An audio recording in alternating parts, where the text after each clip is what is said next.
Don't get me wrong, ne? Yazi ngesihlalele la eNaturena ngikhenyekile angithi lezi understand ukuthi kwenzakalani ngale team yethu. Siyadliwa siyawina, siyadliwa siyawina. So bayangibhora. So ngithi hayi ngoba kuthuleke kakhulu la, awuthi ngibheke lezi zase-next door ukuthi khambani uyakazi ngisho ngithi i-claps phezu kwebona.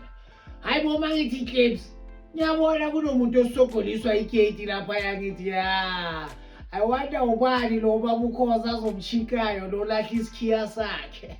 Ngithawuthi ngibheke hayi bo makuvuleka igate ile ntwana ubuhlali ngithi wena buhlali wawungena ngapha ozongena ngapha mani ngapha bayophuzisa ama-amstel namaqanda mfethu.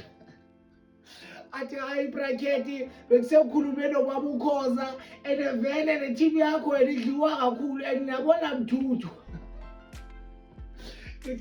Mara ukhuluma iqiniso ntwana yami mara ushisa kakhulu uyakuphi lapho ngoba kunomfukeki ngapho mfethu. Athi awukawari Hotman ungathi uyahamba umfukeki so bafuna mina ngithi hayi vele ntwana yami wena ushisa njengomfukeki uya the next mfukeki ntwana yami yabona mabaceda ukuthengisa umfukeki uwozoshisa. Athi sure bracket at least uzo-understand ngithi mara ntwana yami ngapha bengizogama chips ne-black label.